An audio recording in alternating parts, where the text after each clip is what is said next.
Welcome to Who Knew. We are fans of the current series of Doctor Who, and here we discuss our likes, dislikes, and insights into the modern regeneration of the show to get you into the Halloween spirit. We recorded an episode based on what episodes we thought fit the Halloween spirit. Here's an episode from last year. Hope you enjoy it, and happy Halloween.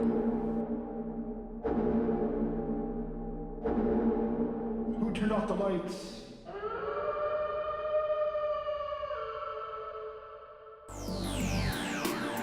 Today we're taking a quick trip in the TARDIS to visit some Halloween-appropriate episodes. Visit our website, whoknewpodcast.com, or email us at whoknewpodcast@gmail.com. Find us on Twitter and on Facebook at Who Knew Podcast. Subscribe, review, and listen to us on iTunes and Stitcher, or our YouTube channel, youtube.com/whoknewpodcast. These are not necessarily our recommendations of what is the best to worst, but these are just recommendations for what to view during the Halloween season, in case the spirit strikes you. Hi, this is Eugene. Let's introduce ourselves. Hello, this is Frank. This is Kelsey. Hello, this is Auburn. This is Josh. This is Heather. This is Brian. Oh yeah, we thought it'd be fun to do recommendations of what episodes to watch if you find yourself holding a marathon or binge watching or just you feel like getting in the Halloween spirit. And Doctor Who is known for being watched behind a couch.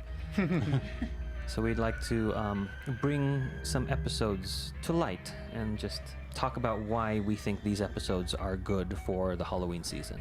One thing about Halloween movies is that it progressively gets more scary.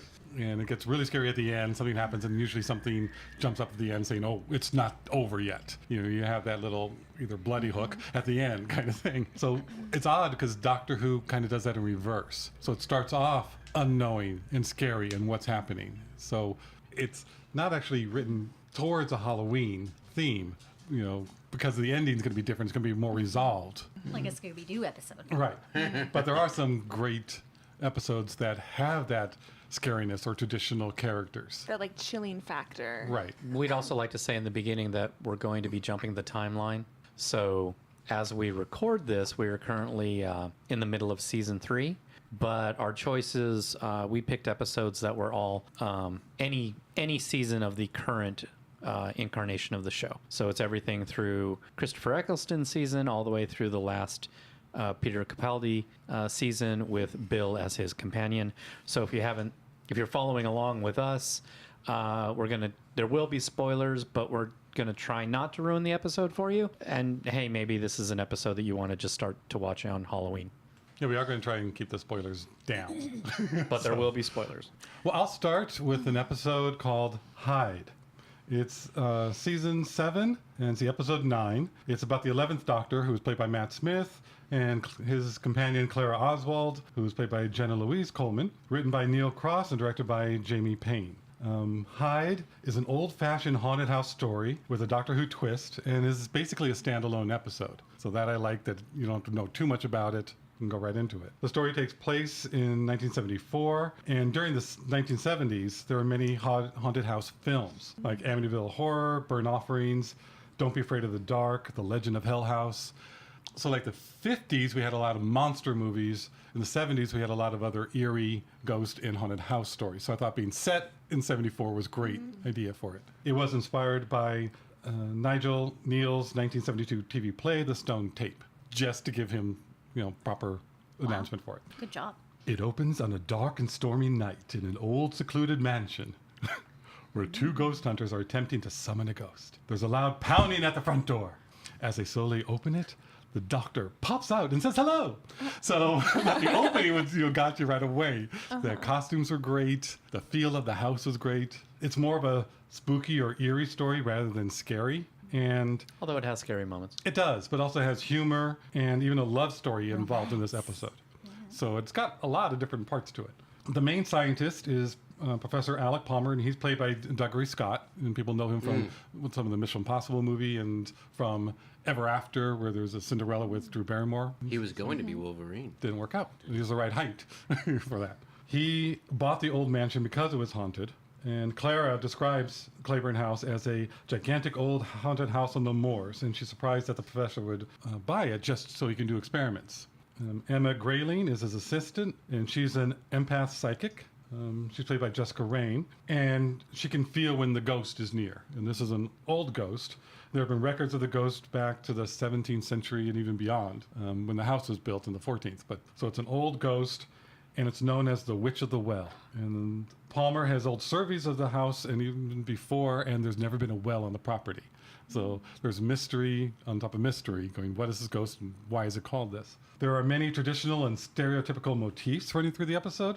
It's an old, beautiful mansion. That house is gorgeous. And they use candelabras as their light source as they're walking through the abandoned rooms. The other world knocking coming from who knows where as they're exploring the house. Cold areas in the house. I mean, just traditional scary parts. You see a figure silhouetted in a lightning flash behind another character, and then it goes away. You know, that kind of little things that are just great for that time period. There's writing on the wall that he says, "Help me," and then fades away. So it's got this creepiness to it. There's even some references to Poltergeist, the movie.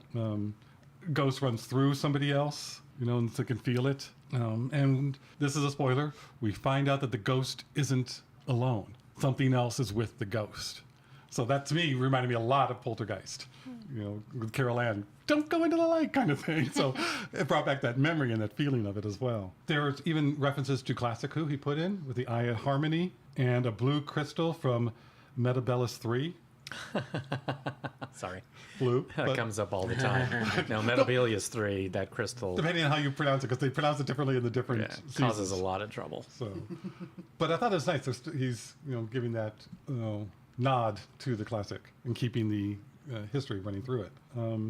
There are also some great character scenes in this episode where Emma, the psychic, tells Clara to beware the doctor, for he has a sliver of ice in his heart. And I just thought that was very poetic. I love the way it was written. And because we've all seen the doctor be cold and have that sternness to him, you know. And another great scene is between Clara and the doctor.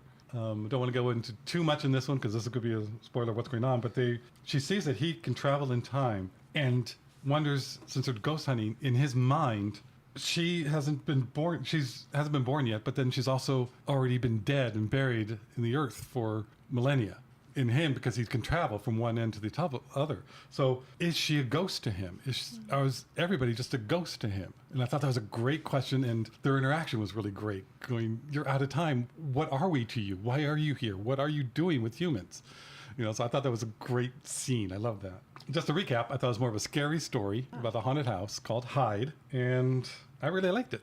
I agree. I agree as well. I think this is one of those episodes that I introduced somebody to because it was standalone and it was just spooky. It's pretty good. Scary. It feels very much in the 60s. Like more than any episode I've watched, this one actually feels like it's in the time. I want to call attention to the sound effect that the ghost makes. You can't really tell what it is when you first hear it, but I can hear it in my head right now. Like it literally haunts me. It sounds very, very scary. And when you find out what it's actually saying, you know, like you said, it unravels backwards from the scary to not so scary. But when you first hear it, it gave me shivers. I enjoy it a lot. It accomplishes what it sets out to do. Scare you. And as a trivia, Jessica Raine played Verity Lambert in the Adventure in Time and Space. Well, that's right. Or Space and Time. Yeah, one of the things that, like, as someone who doesn't like scary stuff, well, it's an alien, right? Like, it's not really Aliens a ghost. can't be scary. So, like, at any point in this episode, is the doctor like, oh, this could be a ghost? I don't want to give anything away, but the doctor doesn't really believe in ghosts. He thinks, you know, there's another explanation. And I do like this episode also because it's the second half of the 7th season where he gets a new companion, Clara. And I like their interaction. I like the chemistry between those two. I think Matt Smith and Jenna Louise Coleman really do work well together. And I was wishing that both of them would stay around for another season. I think they needed more of those two. Yeah. They worked well together. In my opinion, I know a lot of people don't like them, but I liked it. I also liked his new outfit that he's starting to wear. I agree with you. Victorian thing. I totally agree with you. I'm going to jump ahead to watch that one because of what Yeah, you said. I highly recommend you and because it's standalone, you can- can just right. pull it Yeah. out and watch it. Like Right, Totally. yeah. So yeah, you should definitely. I think I'm gonna go do that too. So my Halloween episode is The Empty Child, a very early one from season 1. It's the 9th episode of the 9th Doctor, portrayed by Christopher Eccleston, written by Stephen Moffat and directed by James Hawes. The companion is Rose, Billie Piper. In this episode, the Doctor and his companion, Rose, have arrived in 1941 during the London Blitz, where they find that the city has been terrorized by a strange child in a gas mask repeatedly asking for his mother, going around saying, "Are you my mummy?" So the reason I picked this episode for Halloween, because it was between this and then I was also thinking of choosing the episode Midnight with David Tennant later on, but as creepy as that one is, it's more like a Twilight Zone and no real monsters or horror movie aspects. It's more of like a psychological thriller, whereas this one... I just wanted to bring up, since you're talking about monsters, it was very similar to Monsters That Do on Maple Street, the Twilight Zone episode written by Rod Serling from 1960, March 4th, 1960. That mob So if you've seen that, Midnight is very similar, where it's fear and Yeah. how people are reacting to the fear and making Right. them not trust other people and making that be the enemy of Which it all. that has a good creepy vibe for Halloween, but for Halloween I think of monsters and gimmicks and you know, Creepy cliched, creepy children. I also, in watching this recently, the whole thing for the most part, except when it digresses to the bits with Jack and sometimes with orphan kids in the streets, the whole thing's pretty much shot like a horror movie. Even when something is not scary is going on, it's smoky. There's silhouettes, the way things are framed in the foreground and the background. So it's definitely giving you that Halloween the movie vibe, and the mystery of what's happening is progressing. But at the same time, they keep cutting to the threat of this seemingly innocuous child, but the way it's portrayed, like in The Shining or whatever, it's just scarier and scarier. And of course, even though it's very Rose-like for her to go after someone who's calling for help or the blue-collar person, it's still like it goes into the trope of the dumb blonde going down the street to go after the monster, and don't go there. Oh, here's a rope. Why don't I climb it? And then she just finds herself into trouble. So even though it's following the normal things that happen on the show, it's also following the common tropes of a Halloween monster movie or something, or even a slasher movie. It does then take a big turn into sci-fi and I guess emotional commentary with Nancy and the orphans and stuff. But as soon as that kid comes back in, it's just as creepy again. And then when the Doctor gets to the hospital, all bets are off. You're kind of used to the kid by then, so you're like, okay, I get what's going on with the kid, but now everyone keeps getting away from him. So what's the big deal? And she is trapped in the kitchen with him, but then there's all those people, so now it's an army of them. And Frank, I don't know if it was this episode or last where you mentioned the Dick Van Dyke Show with everyone, they're all zombie aliens. The no thumbs? With no thumbs and the eyes in the back of their head. and then they crave peanuts. Walnuts. Walnuts, sorry. Get your nuts correct. I heard somebody out there go, no, it's walnuts. So Right. yes, we know it's walnuts. The zombie robot group of them slowly attacking. It's the slow attack that's the most scary, and then you see the Doctor not our doctor, the physician, transform. Dr. Constantine. Dr. Constantine, yes. Which, even though the special effects are good, they're dated. It is creepy. Yeah. As creepy as it is, it doesn't get too much. I think it's a good, solid vibe for a Halloween episode, even though it's a cliffhanger. Because it does end on a really high, oh no, what's going to happen note. And the last image of the show is even really creepy. Just bear in mind, you don't know what... It ends on a cliffhanger. How are they going to get out of this? But I would recommend the second episode as a companion episode if you're going to watch, a couple hours of television, if you're going to watch a movie. But it's not as Halloween-y. It definitely turns into more of a regular Doctor Who episode with some creepy elements. Which is the Doctor dances. The Doctor dances, yes. Not the Doctor skeleton dances. Oh. That which, I'm sorry. So I don't think it would spoil your Halloween mood, but if you don't need to know how everything wraps up and you just want a fun, good little scare, The Empty Child is a perfect episode, I think. And you can skip the unraveling part that we've been talking about. Right, Just the stay down. straight Right, in the right, scary. right, right. And mostly because of the imagery of a small blonde child in prep school dress with wearing a gas mask and being backlit. Yeah. I'm so glad you're recommending this one, Josh, because I was like, this is also one that I think is a good Halloween viewing. People wear gas masks for Halloween costumes, even if they've never watched Doctor Who. And it's a creepy image, a gas mask by very creepy. itself, let alone this whole like otherworldly factor. So yeah. Plus, every time you see like one, your- somebody's going to say, Are "Are you- you my mummy?" No, The Empty Child is a good episode. I think it's the first one we unanimously recommended for a new viewer to watch. Yes, it was. Yeah. And even though it's a cliffhanger. Yes. No, that's good. I like your reasonings for recommending just the single episode. I like that. My episode that I picked is one of my favorites, which is Tooth and Claw. This is a story from the second season. The Doctor is the 10th Doctor, played by David Tennant. The companion is Rose Tyler, played by Billie Piper. The writer of the episode was Russell Davies, and the director was Euros Lynn. I just think this is an all-around fun episode for many different reasons, but I just think that it is very moody. It's very creepy. There's weird bald monks in red robes. There's a castle that's, old and dark. Starts off on the Scottish moors. And, as a big fan of American Werewolf in London, stay off the Scottish moors because there's always going to be werewolves. And this episode is the werewolf episode. I just like it because it really creates the tone that it really creates the tone that it sets out to create. The dialogue, there's a lot of dialogue in it that says things of, there's tales of wolves to frighten children. The Queen Victoria herself says she likes, legends, fairy tales and stories. I like that it adds stuff to the werewolf lore. I mean, at one point the Doctor does say, "Do you have any bullets of silver?" No. Well, then we need to run. But then in the story, they discover that this particular werewolf has a resistance to mistletoe. So I thought that was an interesting new thing that you could add, that the monks had trained this werewolf to not like mistletoe.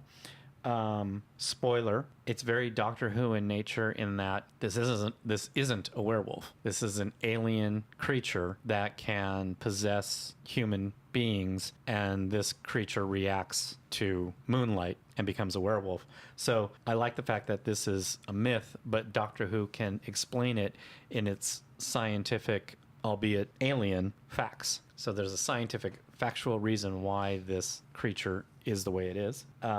Great dialogue. I mean, you can't top the dialogue of, "I carved out his soul and I sat in his heart." I mean, that's just terrifying. It's lit like a horror movie. It's acted like a horror movie. The camera angles are like horror movies. The scene where the Doctor is leaning up against the door and the wolf is on the other side sniffing.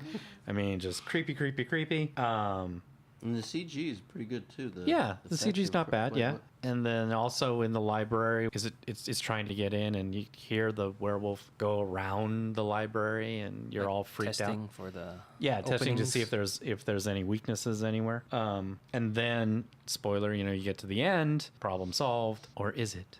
So that horror story twist at the end, and you look at Princess Anne, and oh my God, they're werewolves.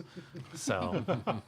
I don't remember. I that really, part. really like. And then it sets up Torchwood. Is this also the episode where there's a scene in a misty valley, or am I thinking of a different werewolf movie? Okay. No.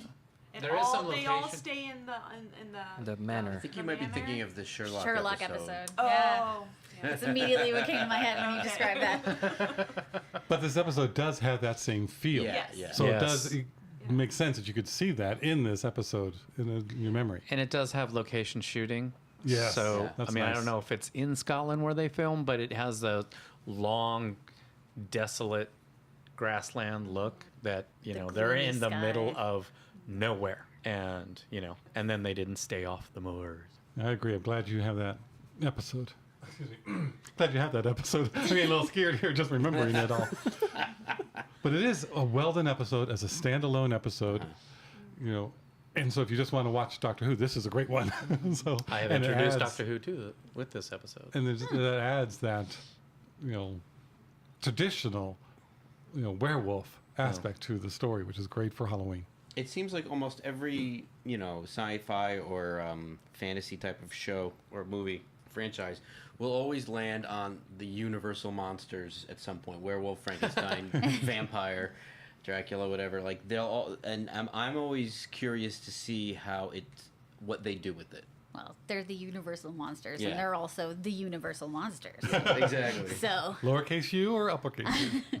both. All right, I'm going to go next, just to keep changing our doctors. I'm going to do the episode Knock Knock from season 10, episode 4, with Peter Capaldi as the 12th Doctor and his companion Bill, played by Pearl Mackie. Yay! This episode was directed by Bill Anderson, and it was written by Mike Bartlett. And it's different from the episodes we've mentioned previously because I think the feeling is much different. It's very much like a Friday the 13th Scream teen slasher film, minus the slashing, but there is some pretty A PG rated rather than R, creepy right? stuff, that I would say is equivalent to the slashing. And it starts out very much in the same vein that the films I mentioned start out, where it doesn't seem creepy at first. It's kind of goofy. It's 6 young kids looking for a place to live. They're all broke, but all the places they see are, you know, junk, and they can't fit in them. And then out of nowhere, this old man pops up and says, "Are you looking for a place to live?" And he just happens to have this big, beautiful, creepy mansion for almost no rent. What? What could go wrong? Right? So 5 out of the 6 are like, hell yeah. And then Bill's the only one with the sense to think, like, what's wrong with it? Why would we be getting it so cheaply? But eventually she falls in line too with the others, and they all happily move in. Enter the doctor. Bill is embarrassed by him, which we don't ever see in the new series. She introduces him as her granddad and can't wait for him to leave so her and her friends can hang out. But he becomes suspicious of the place as well. So, which of course, duh. One of the, it's got all the classic horror movie tropes in it. Right away, you have a record skipping with a song playing over and over. You have somebody behind a closed door screaming, but you have no idea what happened. Then you have things like, did you hear that? And everyone creeps into the other room to find out what the sound is. And surprise, it's just the doctor in the closet making noise. The whole fake out thing. It's got, the house is very creaky, which ends up being very important later. But all the little creaks and noises in the house. It feels almost exactly like you're watching one of those old slasher films. And in slasher film fashion, the kids start to disappear one by one. And eventually I don't know how much I want to say, but we find out that the house itself is, in a sense, eating the kids. Dun, dun, dun. So the creaking was like its stomach gurgling? Something like that, yeah. Now, there is an elaborate explanation as to why that is and who the old man is, etc. I'm not necessarily going to go into that, especially because this episode is so new. It's possible many people haven't watched it yet. But the visual effects, when they discover that the house is Sinister. quote unquote, eating the teenagers, is nightmarish. Like, Yeah. you will have a nightmare when you see it, because at one point they do walk in on one of the teenagers stuck in half absorption, and amazingly they don't freak out nearly as much as I did at home in front of my TV, but I guess they had to keep it together. No, I do remember that being like, you are surprisingly calm for Like, what's oh my going god, on. do you not see that? That is horrifying. Maybe they couldn't see it. Yeah, if it wasn't done yet. It was all all imposed. Perception sudden. filter. I would have to say that the resolution, it does end on sort of like a, Shall we say flat? cop out. Yeah. It's not the best. However, I would say it sort of remains pretty creepy and messed up straight through to the end. Yes. Yeah. So at least you can say that for it being Halloween related. Personally, I'm not a fan of slasher films, so the ending is kind of in line to what I'm used to, in my opinion, with slasher movies. It's always just kind of like, well, we have to end this somehow. But it's definitely worth watching because it is also sort of a standalone episode. You don't really have to know anything about Yeah. Bill or the doctor. That's pretty true. Yeah. As a matter of fact, maybe it's even sort of helpful if you don't, because That's a good point. all you know is this old man won't leave her alone, and it's kind of like one of those I'm hanging out with my friends now kind of scenarios, and he's funny. Capaldi's very funny in it. He brings a little humor to the horror, and so yeah, anyone can watch it. Great for Halloween. Very creepy. Be prepared for some weird imagery that's going to haunt you forever. No, maybe not forever, but for a while. I like that episode. Again, the ending maybe, but it wasn't as bad as some of people thought the ending was. Me. But I like that There are episode. some- yeah, I- there it are reminded some- me Me a bit too. of Hyde, but I think your description in the style and the feel of it is very different. So Yes. that's really good that they have two different haunted house stories that are told very differently. So I like that. Yeah, it definitely has a different vibe. I think maybe Hyde is more my vibe, as I mentioned, and because I don't watch slashers. But I know that slashers are beloved by many, and I think the fact that they intentionally use so many of the recognizable things from those Right. movies was really great. And I think if you're one of those people who eats that stuff up, like, you're definitely going to love this episode. All right, well, I'm going to take us back a doctor to the 11th Doctor, Matt Smith's Doctor. My recommendation for Halloween viewing is Night Terrors. As I said, it's an 11th Doctor episode with companions Amy. Does anyone want to feed me who she's playing? The actresses? Karen Gillan. Okay. Kill him. So, and Rory, played by Arthur Darvill. Duvall. Darvill. It is season 6, episode 9. It was written by Mark Gatiss and directed by Richard Clark. In the episode, the doctor receives a message on his psychic paper asking him to, quote, save me from the monsters. So he decides to make a house call to an 8-year-old boy named George, who is terrified of almost anything, everything, and especially dreads the cupboard in his bedroom. While the doctor discusses this with George's father, Amy and Rory become trapped in a strange house with terrifying life-size dolls. Night Terrors was inspired by Gaddis's actual fear of dolls, so you know it's going to be scary. Also, who can't relate to a kid that is afraid of shadows and sounds of their bedroom at night? I also think this would be a good one to watch with anyone who hasn't seen the show before, as all the ones I think we've mentioned so far, they're standalones, and you could introduce them to a new viewer. And I think this one especially because you may remember, but I didn't, but during this season, there's a brief explanation of the premise of Doctor Who that's a part of the main titles. And it's told through Amy setting up how she got involved with the Doctor. And it sort of explains that he's a time traveler / alien. So with that bit of information at the top of the episode, I think the only other thing you would have to tell someone who's never watched before is you might have to set up the psychic paper and how that works. And then they would just, that's all they need to know. There is a shot at the end when the gang get back inside the TARDIS. On the screen is a picture of the Doctor and his date of death. But that shot is preempted by the scary music theme we heard throughout the episode. So it gives you that unsettling feeling that not all is well, you know, because as we've said, like with the Doctor Who episodes, they get the scary plots get wrapped up with a nice pretty bow. But then you've got like this creepy music comes in at the end, so you're like, oh, maybe not. And I think if you're already in the mood of Halloween, this episode will make you jump. And the twist will make you gasp if you haven't seen it in a while, that is. Also in this episode, the Doctor becomes scared a couple times, which is always good for getting someone to the edge of their seat. I recommend Night Terrors as a Halloween viewing because for me, it ticks all the scary movie boxes. Unseen monsters, check. Small child with supernatural powers that adults don't understand and are afraid of, check.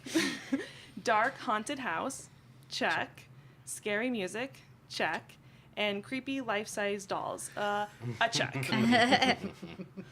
But even watching this with you, watching it, like I'm sure I've seen it, but I didn't remember it very well either. So, yeah, it's one of those that it probably is easy to skip over or miss. Again, I rewatched this in preparation for this podcast. I knew that I wanted to do Night Terrors because I remember this episode being really scary, but I hadn't seen it in a while, so I rewatched it to to confirm that this would be a good scary one to watch on Halloween. And yeah, the twist, I was like, what?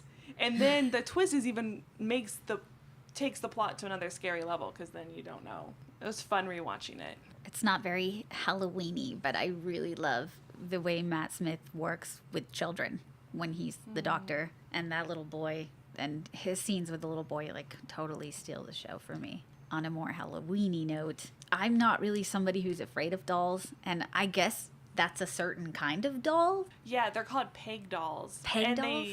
The faces are painted onto like a wooden, oval. Yeah, they're horrifying. Yeah. Like, anybody who has those in their house should burn them immediately. I remember slightly this episode, but what comes to mind, and tell me if I'm remembering the right episode, is the doctor and the boy, and they're talking about the closet, and the boy's on the bed. Mm-hmm. Yes. And that was an eerie scene, because that's the one that stayed with me, just the boy describing his fears. Mm-hmm. Yeah, because he puts off everything in the episode, his mom has come up with this idea to try to get him to be less afraid of things. It's like, anything you're scared of, put it in the closet. And so now what it has created is this wardrobe full of, quote-unquote, evil things that this kid is afraid of. Yeah, because I don't remember it too well. I got to watch it again. But that scene has stayed with me. So I think there's something about that and just the way the story was told. And like you said, the interaction between the doctor and the kid was great. Something about those old wardrobes. Like, if there's no door to Narnia in the back, then I keep me away. No, the opening or the beginning of this episode really sticks with me because there's a kid scared, which is normal for Doctor Who, but then he sends out a message on the psychic paper. I'm like, how powerful is this kid? And what is going on? I really enjoyed that setup. I don't know if I can say for the twist, but I like the setup. Okay. Yeah. It's a good setup, and it's also good if you don't know anything about Doctor, because it doesn't begin with the doctor. It begins with a kid. Yeah. Who's scared. Mm-hmm. Everyone understands that. Yes. I chose an episode titled Silence in the Library, which is a two-parter. The second part is called Forest of the Dead. And they are the 8th and 9th episode of the 4th season. Stephen Moffat is the writer. And this is before he took over the show. So this is kind of... So it's good. Yes, it is very good. Euros Lynn directed. It's David Tennant, again, as the 10th Doctor, with Catherine Tate playing Donna Noble. Yay! Yes. The cold open, a young girl is talking with a doctor named Moon, and when she closes her eyes, she goes to different places in a library. A shaking door scares her as she watches the doctor and Donna burst into the room. That's the cold open. When we get back, we change to the doctor and Donna's perspective. They arrive at this library planet, but where are all the people? They discover the room that was from the cold open and find a security camera, using air quotes there, and they discover that, we as the audience discover that this is the little girl. Later in this episode, we are introduced to River Song, who is leading a expedition to see what happened to all the people in the library.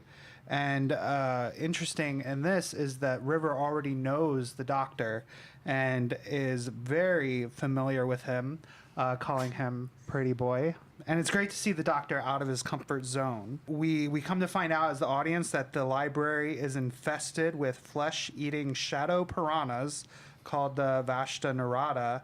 And in horror movie fashion, the crew starts getting picked off one by one. And thanks to 51st century communications technology, we also get to hear dead crew members speak to us for a few minutes after they've died.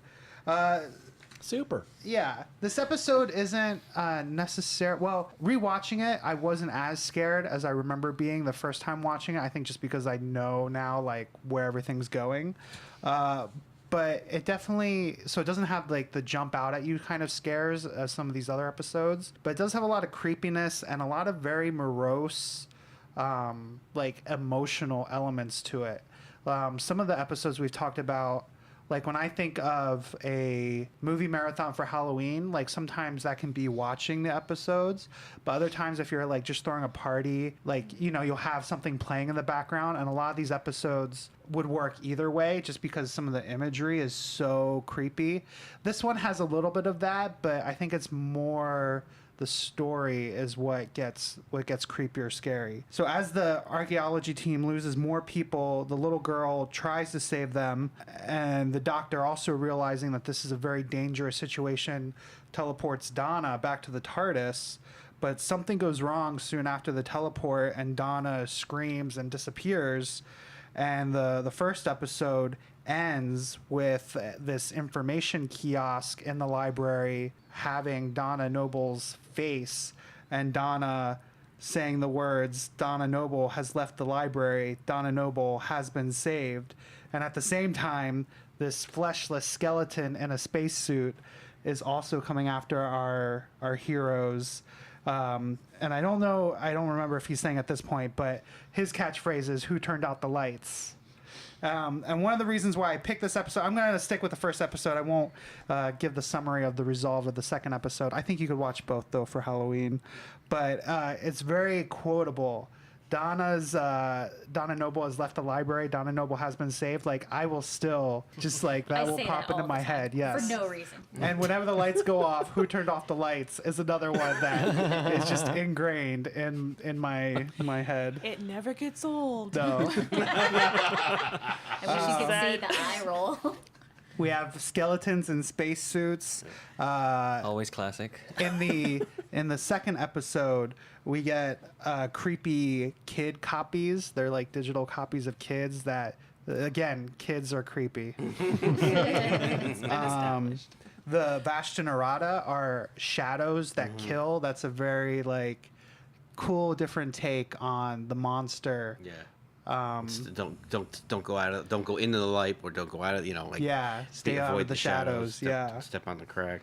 The creepiness, I don't know how they came up with the idea that there's some psychic link to a communications technology, and it allows you to talk after you die, and that's okay. And the crew kind of just take it as a part of life in their 51st century life, but They're just ghosting. I suppose it would be helpful if you got murdered, because then you could be like, "Jonathan did it." yeah, but that was creepy. And Catherine Tate, when she first like the first death, she's talking to this person who has just died, and I mean, she kills it acting.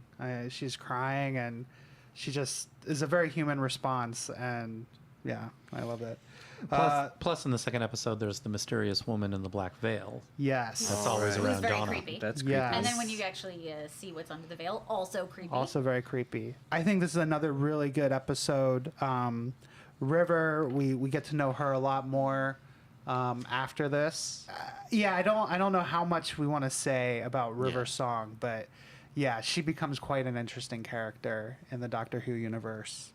The first episode, though, the cliffhanger with Donna, her face being a part of that, and I forget if I watched this live, probably not, but still having that cliffhanger where a companion is potentially lost in such a way, and this is still early on, and you have a show where your main character can die and get regenerated, and people come and go. And so I remember watching this and that cliffhanger where like I had just gotten to really start liking Donna, and then they're gonna take her away from me. So yeah, that's that was the pick. first time that a companion had been hurt in such a way, or like you said, potentially taken away in some creepy, horrible way. Just her face ripped off and put on a statue. Yeah. No big deal. Yeah. You could look at it as her body ripped off and her face saved. Whatever works for you. Half full, half empty. One of the things that I think make Silence in the Library creepier is when the doctor explains that the what's the monster called? The Vashta Nosh- Narada. Vashta. Thank you. For some reason, that's the one crazy name I can remember. That they do exist on Earth as well. Just yeah. Oh, yeah. just not as intensely. So that's why people aren't getting Eaten. eaten. But if you the People what was it, the disappear in the sunbeam, if you the dust in the sunbeam, Yeah. that's them. We're like, thanks. Thanks for that.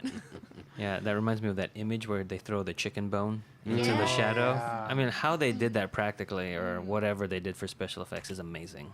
Yeah, and I didn't write it in my summary, but this episode won, I think, a Hugo Award Yeah. for science fiction writing. So it's a very good episode. I think Stephen Moffat ends up doing a lot of the darker, or writing a lot of the darker stuff.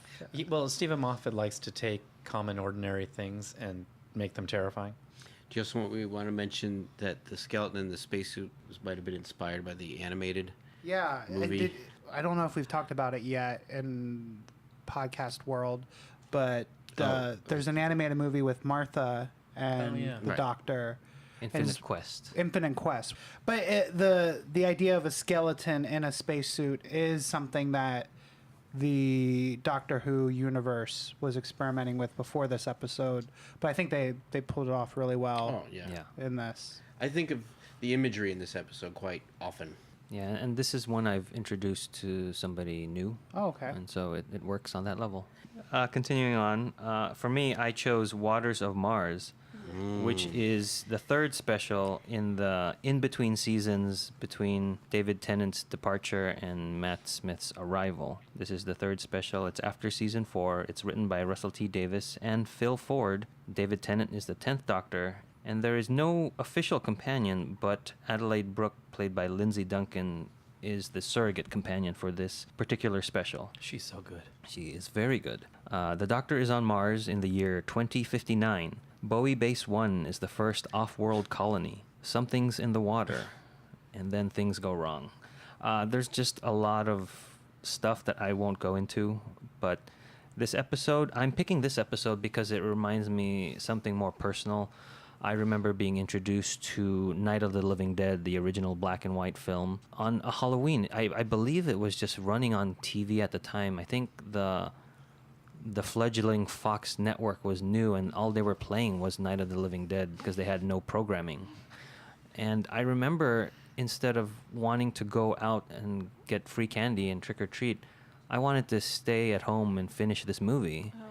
And I think from then on, I just fell in love with horror movies and zombie movies in general before, like, even The Walking Dead became the phenomenon that it is now. And so Waters of Mars really reminds me of that early childhood memory. It really reminds me of, like, Day of the Dead, which is the one where the army base is trying to figure out what's going on with all these dead zombies rising. And same thing with Waters of Mars, that you have scientists figuring out what's going on, or trying to figure out what's going on with this unknown entity being introduced into their environment, and it creating zombie-like water creatures. And it also reminds me of John Carpenter's The Thing, where everybody's being picked off one by this new alien being introduced, and they can't really go outside because it's a harsh environment. Like in The Thing, it's sub-zero temperatures, where in Mars there's no breathable air. And the water zombie creatures are also like Michael Myers in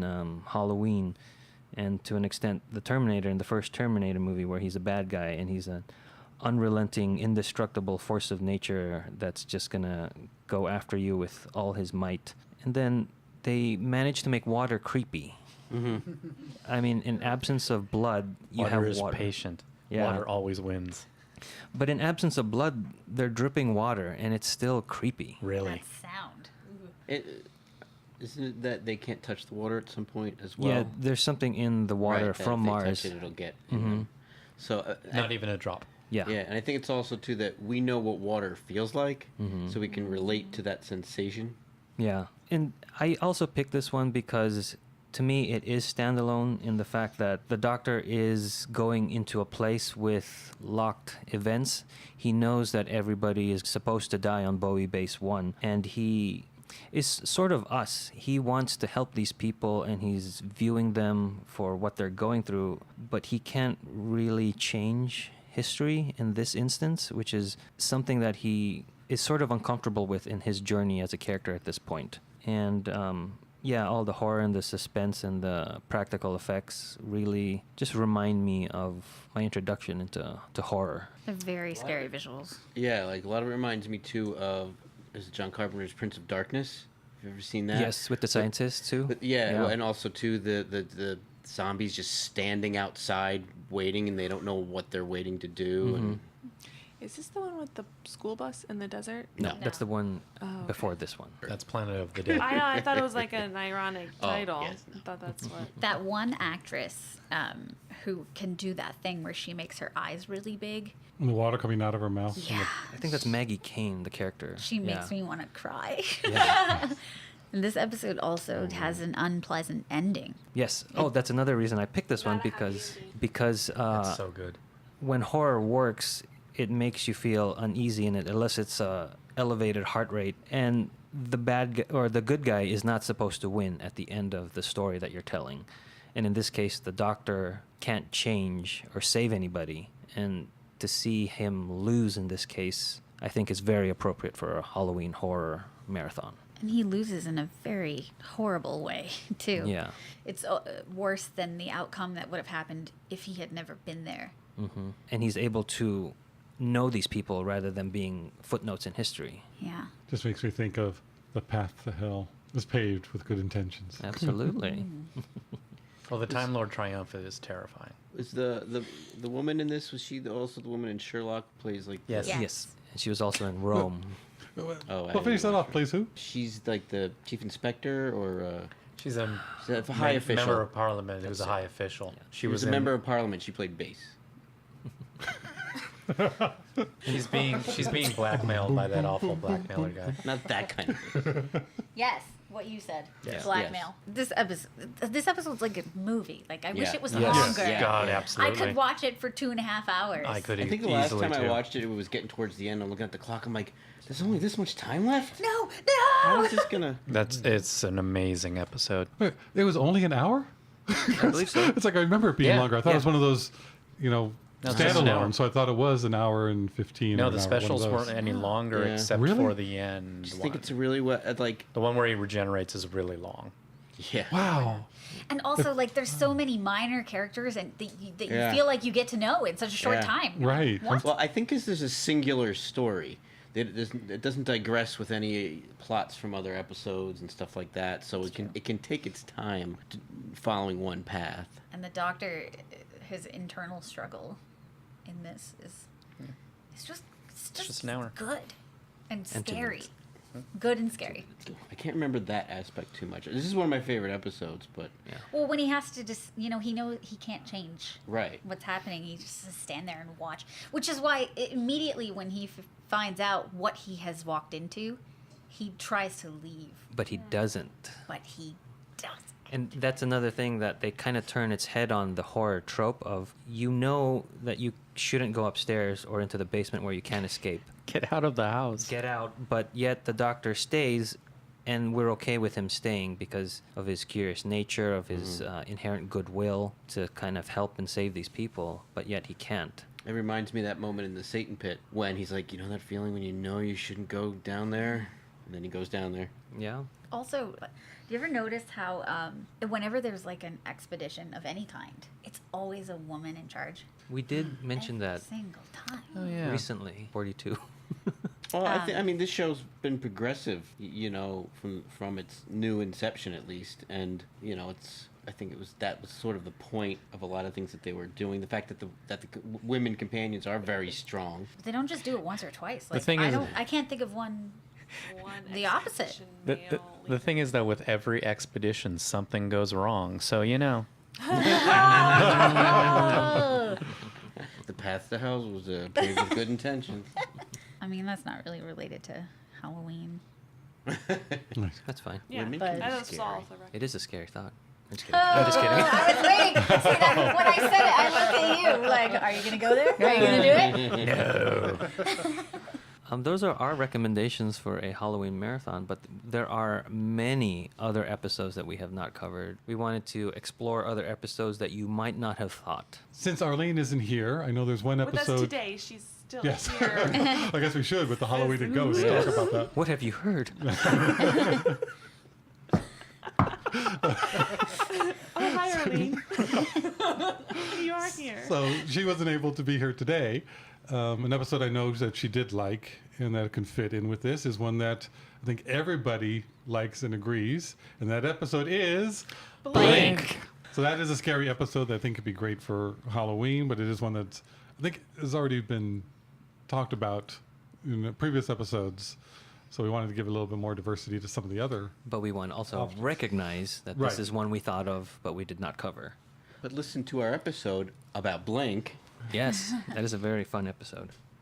I just took quick notes, by the way, of everybody's episode. And so for our Halloween recommendations, we're recommending episodes that are zombies, werewolves, ghosts, children, the dark, dolls, and haunted houses. Nice. Yep. There you go. Accurate. It's pretty well rounded. Sounds like That's Halloween. That's Halloween.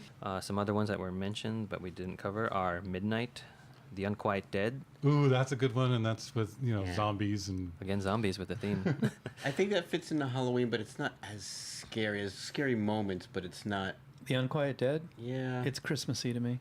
Yeah. Yeah. Yeah. But it has. well, that's because of the Charles Dickens Yeah, and it aspect. takes- But I thought yeah. the first half was But a it's lot also more. Christmas Eve, kind of Halloween. scary. But Yeah. The Satan Pit, Impossible Planet. Yeah. Um, Well, it's Yeah, the that devil. That devil creature is terrifying. And I think it's terrifying. except for its horns. other ones would be like Human I Nature, remember that.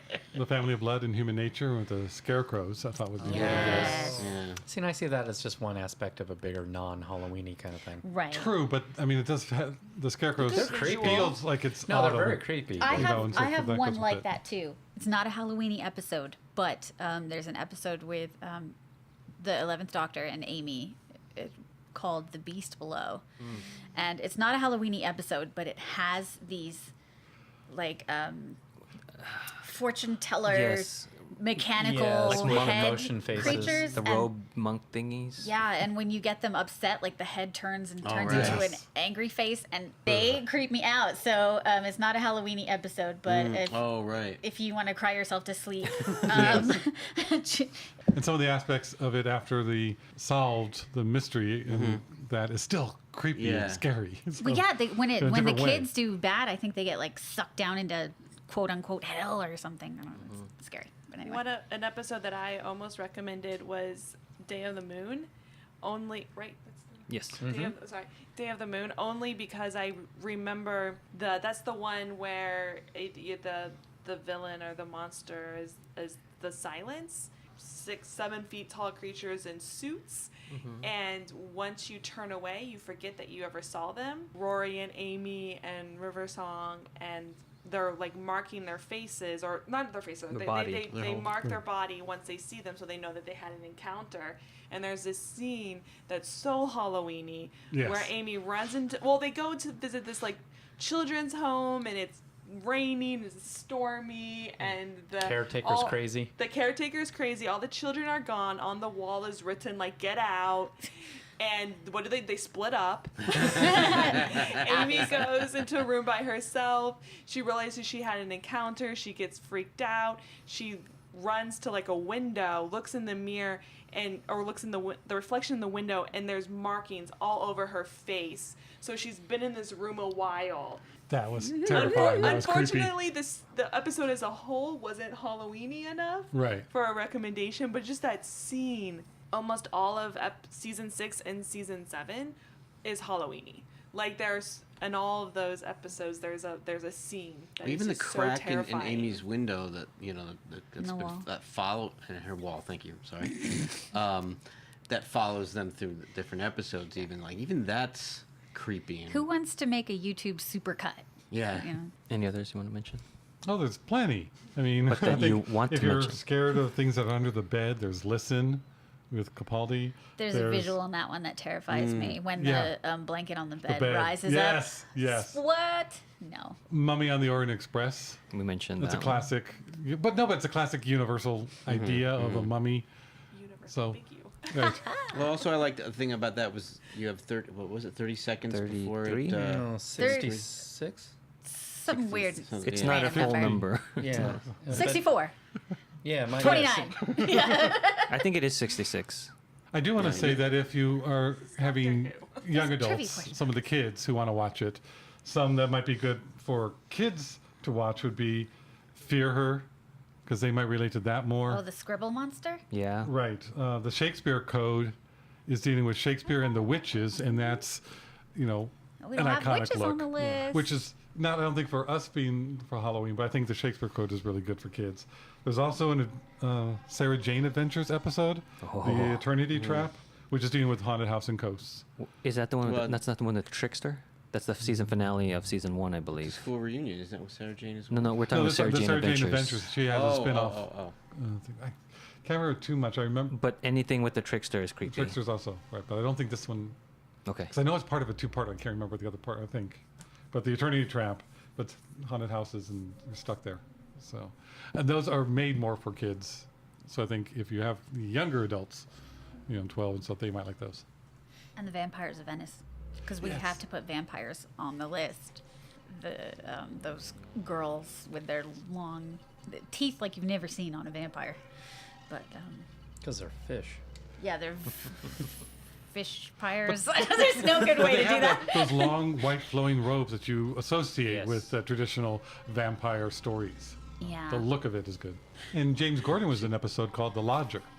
Oh, Which- I love it. I don't know if it's for Halloween, but it's pretty good and does have a little creepy neighbor aspect to it. What's going on upstairs is creepy. It's really, yeah. Especially when it gets the dog and the human in the wrong Oh, order. yeah. And so the dog starts talking and the human starts barking. Oh no, that's No. the 11th hour. That's Matt Smith's first episode. Yeah, Oh. that one That's has some Scratch good that. Prisoner Parts, yeah. Zero. Prisoner Zero. Prisoner Zero, yeah. that. But that's what Doctor Who, there's so many different moments in Yes. episodes that are really Tons creepy of in moments Halloween in life, but the whole episode itself may not be. Yeah. I was going to bring up Last Christmas, which is the special with Nick Frost as Santa Claus, because it reminds me so much of The Thing. They're in an Arctic base again, and there's an Oh, an alien. An alien. Yeah. I mean, intentionally. Yes, of course, They're intentionally. doing it, but yeah. So those are our recommendations of what to play during a Halloween Doctor Who marathon. Tweet at us, email us, and Facebook us what you think and what you would choose for your marathon. Happy Halloween, and we'll see you next time when the future becomes the present. You've just listened to an episode of Who Knew? Our wonderful theme music is by Michael Grady. Find him on Facebook. At The Universe Explodes. All our episodes are engineered by our very own Auburn. Find me at auburnbinkley.com. You can find this show in several places. Follow us on Twitter at Who Knew Podcasts. Subscribe, review, and listen to us on iTunes and Stitcher. Or our YouTube channel, youtube.com/Who Knew Podcast. All our episodes are on whoknewpodcast.com. You can leave comments there or email us at whoknewpodcast@gmail.com. This podcast is inspired by Doctor Who. The longest running sci-fi show in history. And especially the revival spearheaded by Russell T. Davis. thanks to Russell, Sydney Newman, Verity Lambert. Ron Grainer. And all those involved in the adventures of our favorite Time Lord. Your work continues to inspire and entertain. Okay, this is silly, but It's a dark and stormy night. 7 strangers gathered together. I like that. Hello.